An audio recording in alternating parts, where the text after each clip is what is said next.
E eu quero falar com você aqui sobre deixar Deus estabelecer os seus limites, amém? Deixar Deus estabelecer os seus limites. Está no livro de Êxodos, capítulo de número 23, no versículo de número 31. A palavra do Senhor declara: fixarei as tuas fronteiras, desde o mar vermelho até o mar dos filisteus, o Mediterrâneo e o deserto até o rio, o Eufrates, e entregarei nas tuas mãos os habitantes da terra, para que os expulses diante de ti. Pai, essa é a tua palavra, essa é a tua verdade, estas são as tuas instruções, esses são os seus decretos, Pai. Que nós possamos compreender a sua instrução, Pai, que nós possamos compreender os teus decretos, que nós possamos entender a revelação da palavra nesta manhã, para que de fato todo o encontro que nós tenhamos contigo mude a nossa trajetória para todo sempre, em nome de Jesus. Amém.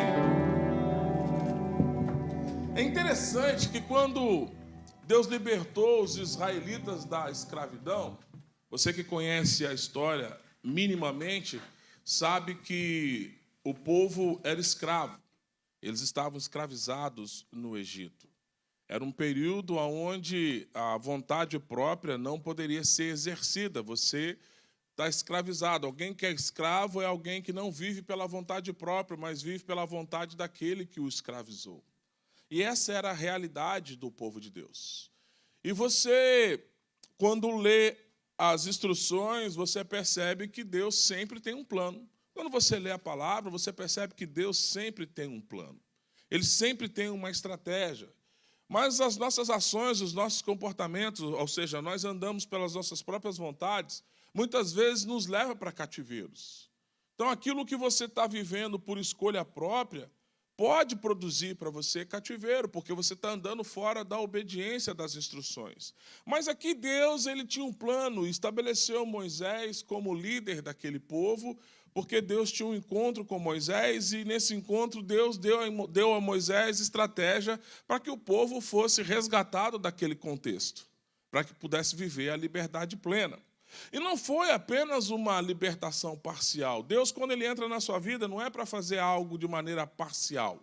Não é para fazer apenas uma coisa. Eu entendo que a vontade de Deus para nós é uma vontade integral. É viver uma plenitude. Amém?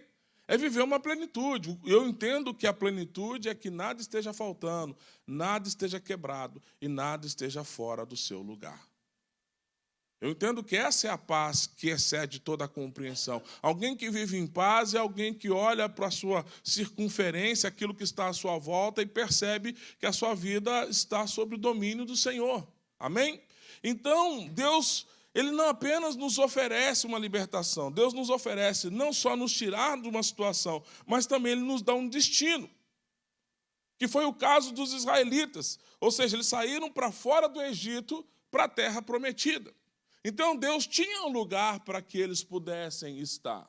Esse era o destino. Ele declara na sua palavra: eu fixarei as tuas fronteiras. Eu é quem vou estabelecer os seus limites. Eu é quem vou dizer a você os lugares que você tem acesso. Eu é que vou determinar até onde você pode ir. E essa palavra foi forte, porque ele diz: e quando você vai naquilo que eu delimitei, mesmo que haja inimigo naqueles lugares, eu os entregarei diante de ti. Amém? Essa é uma boa palavra. Deus, ele te coloca nos lugares. Ele te coloca nos lugares dizendo para você: não tema os confrontos naqueles lugares. Por quê? Porque se eu te coloquei lá, eu vou estabelecer a minha verdade sobre a sua vida. Então, isso é poderoso. Então, quando eu leio essa promessa, Deus fala comigo dizendo: André, deixa ele estabelecer os limites. Porque nós estabelecemos alguns limites para nós, baseado naquilo que nós conhecemos. E Deus, ele é muito além daquilo que nós podemos supor. Amém? No livro de Gênesis, no capítulo 15, no verso de número 5, ele conduziu Abraão para fora da tenda e disse para ele: olha para os céus e conta as estrelas, se é que podes. E prometeu: será assim a tua posteridade. Ou seja, O que Deus estabeleceu para Abraão foi muito acima daquilo que ele podia compreender numa visão comum, numa visão natural. Então, a palavra do Senhor, ela nos dá um confronto. Por quê? Porque aquilo que Deus estabelece para nós, nós olhamos para aquilo que nós somos e não encontramos em nós o que é suficiente para poder viver aquilo que a promessa está liberada. Então, nós nos sentimos pequenos. Quando Moisés determinou ao povo que fosse os 12 espias que foram visitar e olhar a terra, eles olharam para lá e era algo que Deus havia prometido. Mas quando chegaram lá, eles olharam para si mesmos ao invés de olhar para o Criador. Quando eles olharam para si mesmos, eles voltaram de lá dizendo: nos sentimos pequenos como gafanhotos. Nos sentimos apequenados, nos sentimos insuficientes, nós não nos sentimos capazes de enfrentar aquela situação. Ora, pois, eles haviam experimentado milagres após milagres, eles haviam experimentado sinais de Deus em cima de sinais de Deus. Gente, a condição deles era altamente favorável, mas eles olharam para dentro deles e quando eles olharam para dentro deles não encontraram aquilo que era necessário. Eu quero que você entenda, muitas vezes você está olhando para dentro de você, eu quero que você aprenda a olhar para o céu. O que você precisa para estabelecer a vontade de Deus está no céu e não na terra. Amém? Essa é a visão. Imagina alguém que atravessou o Mar Vermelho a pés enxutos.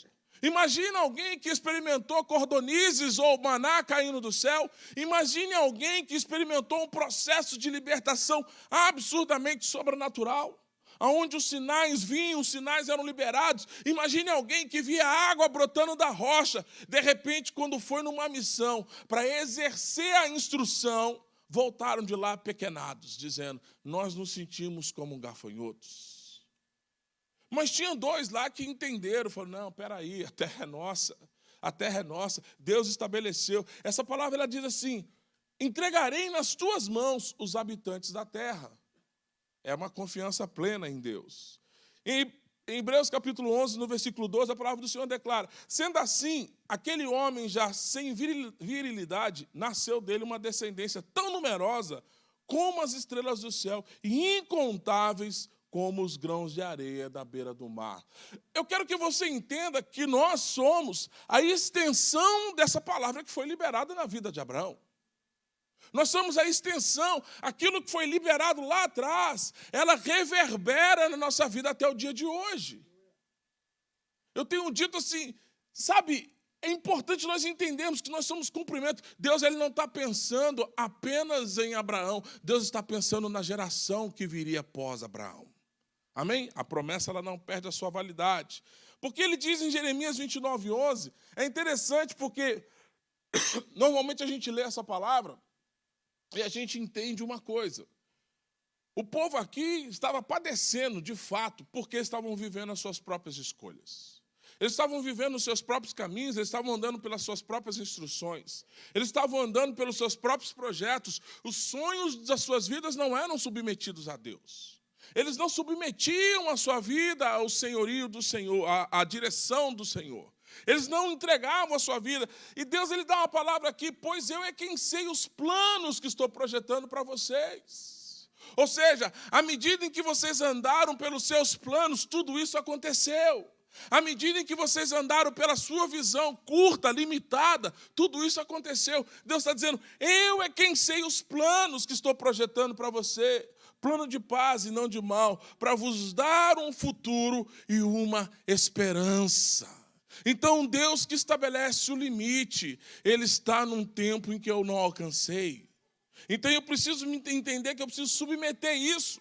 Amém? Então, quando Ele estabeleceu os limites para a nação de Israel, Ele estava olhando para centenas e milhares de anos no futuro.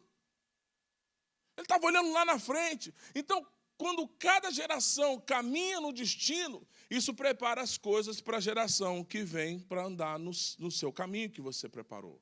Amém? Então Deus ele não está focado no seu tempo de hoje. Ele está focado em toda a geração como se fosse única. Amém? Ele olha para Abraão e enxerga a gente. Ele olha para Moisés e enxerga a gente. Ele olha para Isaías e enxerga a gente. Ele olha para Davi e enxerga a gente. Você discerne isso porque Deus ele olha para uma geração como se fosse uma só. Ou seja, então o mesmo desejo que era para eles lá atrás é o desejo que é para nós no dia de hoje. Então, como é importante nós andarmos nesse caminho. Então, Deus estabelece limites para cada pessoa, ministério, igreja, nação e geração. E quando permitimos que Deus estabeleça os nossos limites, os limites nos desafiam. Os limites nos desafiam, desperta a nossa fé, determina a nossa batalha e muda o nosso futuro. Amém? Então, os limites de Deus, eles desafiam a nossa descrença. Deus, ele quer que nós acreditemos nele realmente como ele diz ser. Amém? Hebreus 11:6, a palavra do Senhor declara: em verdade, sem fé é impossível agradar a Deus. Portanto, qualquer pessoa que dele se aproxima, é indispensável crer que ele é real e que recompensa todos aqueles que se consagram a ele. Então não há como contornar isso. Não tem como eu viver uma vida sobrenatural, uma vida fora do comum, se o meu sistema de crença não está alicerçado em Deus e na sua palavra. Não tem como eu viver, não tem como, então não dá para contornar isso. Ele desafia a nossa incredulidade, ele nos atrai perguntando gentilmente em que você quer acreditar. Então Deus, quando ele nos atrai, ele está nos perguntando de maneira gentil, em que você quer acreditar? Porque em Hebreus 10:3, a palavra declara: mas o meu justo viverá pela fé. Sabe, você vai viver por aquilo que você acredita. Você vai viver por aquilo que você crê. Você vai viver por aquilo que você determina que é a sua crença. Então a palavra do Senhor diz: o meu justo viverá por aquilo que acredita. Então, se você não está vivendo uma vida na sua plenitude, se você não está vivendo uma vida dentro da realidade da palavra, é importante você se redefinir na sua crença, porque essa palavra desafia a minha crença. A pergunta parece segura, ela parece inocente, mas realmente ela só toca na superfície do problema. Depois que respondemos essa pergunta, as coisas começam a acontecer, ou seja, quais são os seus maiores sonhos, quais são os seus maiores desejos? A descrença é antagonista. O que é antagonista? É o contrário do protagonista. Quem é o protagonista, pastor? É o ator principal. Amém? Você é protagonista. Você em Cristo, você não é um antagonista. Você não anda na contramão, você anda a favor do fluxo da palavra. Amém? Então a descrença é o antagonista invisível que está diretamente entre nós e a realização dos nossos maiores sonhos e desejos. O antagonista, ele é cheio de medo. O antagonista, ele é inseguro. O antagonista, ele é descrente. O antagonista não está alicerçado, ele constrói casa na areia. O antagonista, ele não se move por fé, mas se move por vista. A circunstância tem um poder de interferir em quem ele é. O que acontece fora de mim, haja vista a chuva. A chuva hoje pegou o antagonista. Choveu, eu falei: estoura a pipoca, meu bem, vamos ficar em casa. Antagonista. Eu sei que você está me vendo aí pela internet, você não veio, né? Estou falando de você. Ficou em casa, online, confortável, nem saiu da cama, né? Essa vontade era minha também. Eu estou confessando meu pecado aqui. Uma criança não tem dificuldade em acreditar no inacreditável.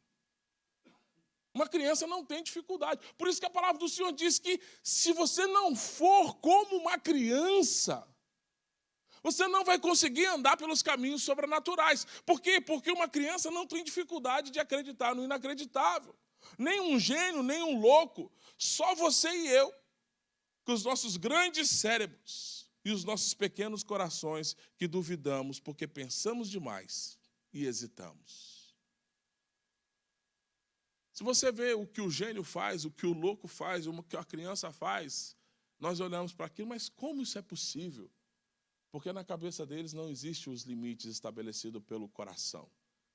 Eles simplesmente creem e vão para cima. Amém? E Deus constantemente nos examina, nos desafia, até sentirmos atingidos pelos nossos limites. Mesmo assim, Ele não está satisfeito. Ele aumenta dizendo, deixe-me dar uma direção a você. Sabe, é o Bartimeu gritando na beira do caminho. E Deus se volta para ele na figura de Jesus, e Jesus declara para ele, o que queres que eu te faça? Uma pergunta tão inocente, mas era uma pergunta que desafiava o sistema de crença daquele que clamava pelo nome de Jesus. Sabe, aquele homem, 38 anos, sentado à beira de um tanque, e diariamente ele percorria aquele caminho, e de repente Jesus pergunta, queres ficar são? Você quer se colocar de pé? Bem, eu quero, mas a minha crença ela está pautada em outro lugar, e não naquilo que de fato está dentro de mim. As pessoas não me colocam lá dentro. Ninguém está preocupado comigo. Jesus, veja bem, não foi isso que eu te perguntei. Eu perguntei se você quer. Então, se você quer, se ponha de pé. E a palavra declara que ele se firmou sobre os seus tornozelos e logo se levantou. Então é importante nós entendermos que se nós vamos acreditar nele para o cumprimento da visão dele para as nossas vidas, ele tem uma visão muito maior do que a nossa. Nunca fomos criados para viver em uma caixa com restrição. Então, se você não consegue ler a Bíblia com o auxílio do Espírito Santo, tudo aqui é demais. Mas se você pede ao Espírito Santo que te auxilie na leitura da palavra, tudo aqui é possível. Você começa a enxergar as coisas e fala, Deus, isso é demais. Se você olha no mundo natural, se você começa a ler com o auxílio do Espírito Santo, você fala, essa é uma boa palavra. Amém? Então, do outro lado da sua descrença está uma vida de aventura e de descoberta.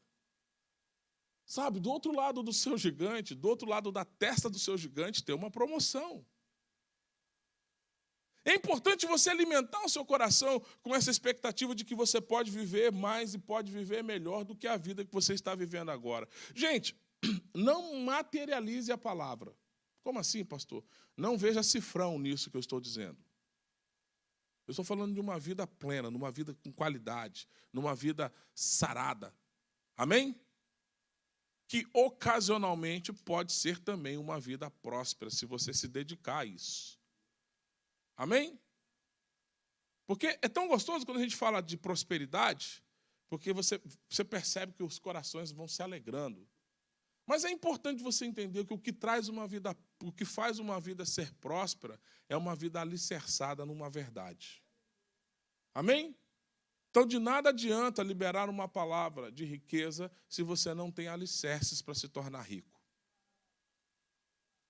Você precisa fundamentar a sua base. E a sua base precisa estar fundamentada na verdade. E se você está fundamentado na verdade, acredite, o que você está construindo vai dar certo. Amém? Vai dar certo. Então, os limites de Deus, eles despertam a nossa fé. A fé permanece adormecida até que a semente da promessa de Deus caia sobre ela. A fé é a confiança infantil na bondade, na fidelidade absoluta de Deus. Quando Deus promete algo, Ele tem plena intenção de cumprir a sua promessa. A fé não é uma coisa passiva, ela vive, ela respira, ela tem energia própria. Você precisa ver a sua fé em ação. Não foi isso que foi dito aos amigos que carregaram o paralítico e desceram com ele pelo telhado? E Jesus, olhando aquele cenário, e declara a palavra assim, e vendo-lhes a fé. Jesus enxergou a fé em movimento. Jesus enxergou a fé em ação. Jesus enxergou a fé em prática. Jesus enxergou alguém que saiu da teoria e foi experimentar aquilo que era bom, aquilo que era perfeito, aquilo que é agradável, porque essa é a vontade de Deus. O capítulo 11 de Hebreus descreve sobre homens e mulheres que fizeram grandes proezas, venceram as adversidades. Tudo o que eles realizaram foi feito pela fé. A geração que saiu do Egito cometeu um erro fatal. Eles não responderam à voz de Deus com fé. Hebreus 4:2, a palavra do Senhor, pois as boas novas foram pregadas também a nós, tanto quanto a eles. Entretanto, a mensagem que eles ouviram de nada lhes valeu, pois não foi acompanhado por fé por aqueles que ouviram. Então, às vezes, você pode ouvir uma instrução daqui do púlpito, desde a primeira oração até das canções que são entoadas e da palavra que é ministrada aqui no profético ou na oferta, na liturgia que acontece no culto, se você não se movimentar por fé, se você não misturar o que está sendo liberado na sua vida com fé, de nada adianta. É que está sendo dito aqui, pois as boas novas foram pregadas tanto a nós quanto a eles. Você conhece gente que às vezes está submetido no mesmo lugar, com as mesmas oportunidades, e teve gente que avançou de uma forma absurda. E teve gente que não se desenvolveu. Por que não se desenvolveu? Sabe? É aquele que recebe o talento e o guarda. O Senhor distribuiu os talentos. Mas um pegou e não misturou aquilo com fé e guardou. Quando o homem voltou, falou assim, o que você fez com o meu talento? Eu enterrei. Ele falou, você nem entregou no banco para que aquilo rendesse uns juros? Você desperdiçou o que eu te dei, não fez nada com isso? É o que essa palavra está dizendo aqui. O evangelho foi pregado, as boas novas foram pregadas, tanto a nós quanto a eles. Entretanto, a mensagem que eles ouviram de nada lhe valeu, pois não foi acompanhada com a fé. Então a fé e a possibilidade são despertadas quando ouvimos a voz de Deus. Quando permitimos que Deus estabeleça os nossos limites, ou seja, nos limites em que Deus estabelece, a nossa fé precisa ser colocada em prática. Sabe? Quando Deus te coloca um sonho no seu coração, quando Deus estabelece uma visão, quando Deus te dá uma visão de futuro, que ele se mova por fé. Se mova por fé. Então, os limites de Deus determinam a nossa guerra. Os limites que Deus estabelece para nós determinam com que vamos lutar. É sempre útil se estivermos enganjados numa guerra certa. Sabe quando você está lutando uma batalha que não é sua? Lutando uma guerra que você não deveria estar lutando? Enfrentando um inimigo que nem seu não é, você está gastando o seu tempo ali. E você não vai ser efetivo quando essa batalha não é sua. Muitas pessoas gastam tanta energia lutando as batalhas que Deus nunca pediu a ela que elas lutassem. Sabe? Regando uma flor no concreto. Vai crescer? Não vai. Pastor, mas brotou. Mas não vai crescer. O lugar dela está errado. Tinha que ter terra ali. Tinha que ter profundidade nessa raiz. Ela não vai crescer. A hora que o sol vier, aquilo vai matar. Vira e mexe, a gente recebe no WhatsApp uma imagenzinha dessa, né? Uma florzinha que cresceu no meio da pedra. Mas ela vai morrer. Como que vai morrer? Porque não está no lugar certo. Ela está tentando vencer uma batalha que está errada. Ela está lutando uma guerra que não é a guerra que ela precisa enfrentar. Então, na Torre de Babel, todas as nações se rebelaram contra Deus. Está no livro de Gênesis, capítulo 11, do versículo 1 ao 9, tá? Israel poderia ter lutado contra qualquer nação. Eles teriam lutado contra os inimigos de Deus. No entanto, Israel não escolheu os seus inimigos. Deus escolheu. Os inimigos de Israel eram as nações que ocupavam território especificamente designado a ela. Os limites de Deus eram claros, do Mar Vermelho ao Mar dos Filisteus, do deserto até o rio. Ou seja, é importante entender aonde Deus está te pedindo para que você vá. É importante discernir o que Deus está pedindo a você para que você faça. Porque isso é que vai produzir a resposta. Ele havia determinado os limites da nação, antes mesmo que os israelitas viessem à terra. Quando conhecemos os limites de Deus, podemos nos dedicar à guerra certa e parar de travar batalhas desnecessárias. Amém? Se a gente reconhece os limites de Deus, a gente para de travar batalhas desnecessárias. Os limites de Deus mudam o nosso futuro. Se ocuparmos o território que Deus separou para nós, o nosso futuro será muito diferente do que simplesmente ocuparmos o nosso ambiente de maneira imediata. Sabe o imediatismo? Esse lugar está bom para mim. Ei, Deus tem coisa melhor. Amém? Mas no lugar que Deus te colocar, creia, você prosperará lá. Ou seja, então não se trata do lugar, querido, é a presença, é a obediência. É você entender que Deus te enviou para aquele lugar. Então, a batalha é projetada de uma forma personalizada, para nos ampliar internamente. As suas batalhas, elas não têm a intenção de te derrotar. As batalhas, ela têm um propósito, nos tornar mais forte, mais resiliente, mais capaz de enfrentar circunstâncias. E às vezes a gente para em tanta bobaginha, são tantas coisinhas mínimas que nos impede de viver uma vida plena em Deus. Aquele que é escravo não pode ocupar a terra prometida, mas os conquistadores podem ocupar. Se a sua mentalidade ainda estiver em cativeiro, não importa o lugar que eu te colocar, você vai se comportar como um escravo. Então não adianta sair de onde você saiu para viver um sonho, se a sua mentalidade ainda está no cativeiro. Foi tão difícil chegar até aqui, foi ou não foi? Foi tão difícil chegar até o dia de hoje, sim ou não? E se você não renovar a sua mente, de que adiantou todo o sacrifício? Do que adiantou correr todos os riscos que você correu? De que adiantou?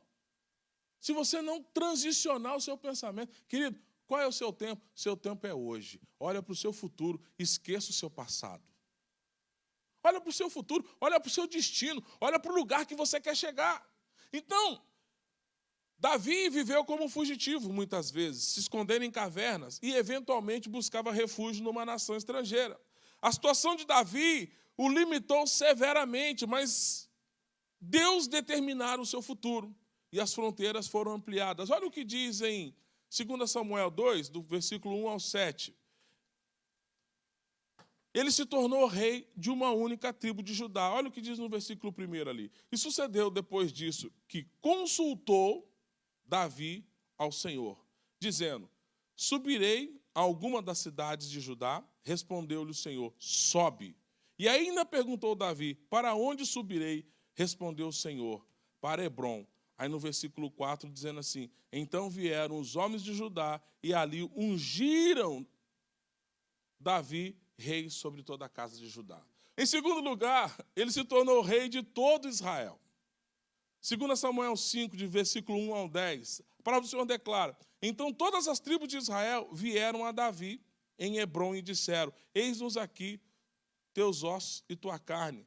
Além disso, outrora, quando Saul ainda reinava sobre nós, era tu que saías e entrava em Israel. E também o Senhor te disse: tu apacentarás o meu povo de Israel, e tu serás chefe sobre Israel. Em terceiro lugar, Davi conquistou as nações vizinhas. Olha só como é importante você andar por uma direção. Porque quando ele andou por uma direção, ele ocupou as posições que Deus tinha para ele. Amém? Ande pela direção do Senhor. Israel passou de um confinamento de escravidão no Egito para uma vastidão de oportunidades na Terra Prometida. No meio estava uma temporada de transição. Querido, o deserto é um lugar para você redefinir as bagagens que você vai levar. Amém? O momento de transição é só para você entender o que vai para a próxima fase. Ah, estou no momento de transição. Não, então peraí. Escolha o que você vai levar, escolha quem pode ir com você e saiba o que você vai encontrar do outro lado. Do contrário, é travessia para mais de metro. Se você errar no que vai levar, se você errar nas suas decisões, 40 dias de travessia podem durar 40 anos. pastor, veja bem, eu tenho uma promessa e a promessa está demorando. É porque você está apegado às coisas que não deveriam estar com você mais. E às vezes não são coisas, às vezes é só emoção, sentimento, pensamento, vinculado à história que não é a sua história para o futuro. E nem é a sua história para o tempo presente. Amém? Então, essa transição, ela precisa redefinir radicalmente os seus limites. Estamos numa época de transição. Eu acredito que a gente está vivendo um momento de transição. Eu acredito que a gente está vivendo um momento de transição. O mundo que nós conhecíamos, esse mundo não existe mais. Amém? O mundo que nós conhecíamos, esse mundo não existe mais. A coisa está transicionando. Nós, como igreja, precisamos nos preparar para essa transição. A gente precisa entender, Deus, o que o Senhor quer fazer para esse tempo, me envolva nisso. Deus, o que o Senhor quer fazer para essa geração, me envolva nisso. Deus, o que o Senhor quer fazer, me coloque nessa situação, me dê essa imagem, porque eu quero me envolver com isso, porque é me envolvendo com os teus limites que as coisas acontecem. Então Deus, Ele está estabelecendo novos limites. É uma declaração que você vai começar a experimentar coisas novas. Sabe? Mas para eu experimentar coisas novas, a palavra do Senhor fala: não vos lembrei das coisas antigas. Não vos lembreis, não considereis. Querido, é de hoje para amanhã que a nossa história acontece. Mas você precisa entender isso. Então, quando a palavra do Senhor declara isso para você, deixe-me definir o seu território. Deixe-me definir a medida da sua autoridade. Deixe-me definir os seus limites. Ele está dizendo para você, acima de tudo, confie em mim. Porque Deus é digno de confiança e Ele mantém as suas promessas. Porque assim Ele diz, porque eu, o Senhor, não mudo. Amém? Mas entenda o que Deus está fazendo. Entenda o que Deus está preparando para esse tempo. E ande naquilo que Ele está fazendo. Porque é nesse lugar que você vai ser 100% funcional. Glória a Deus. Glória a Deus. Deixar de andar pelas minhas vontades é sacrifício. Deixar de viver os meus sonhos, os meus desejos, os meus planos é sacrifício. Mas nada que você deixar por amor a Deus vai ser maior do que aquilo que Deus vai entregar a você. Amém? Todos aqueles que deixaram viveram uma resposta maior daquilo que eles deixaram. Eu gostaria que você fechasse seus olhos aí mesmo onde você está.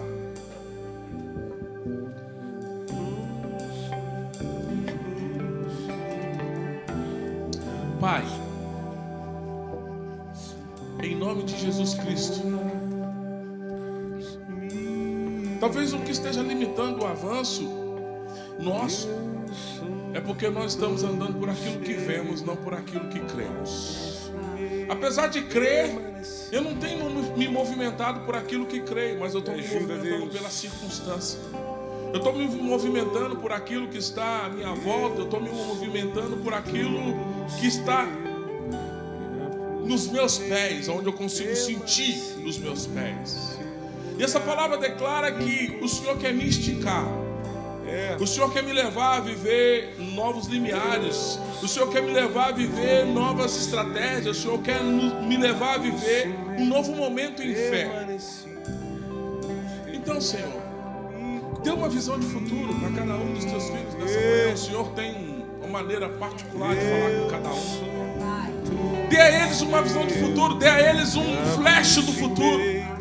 Dê a eles um lugar. Dê a eles uma estratégia. De maneira que a partir de hoje nós nos reposicionaremos e vamos andar naquilo que o Senhor estabeleceu para nós, como sendo a tua verdade, em nome de Jesus.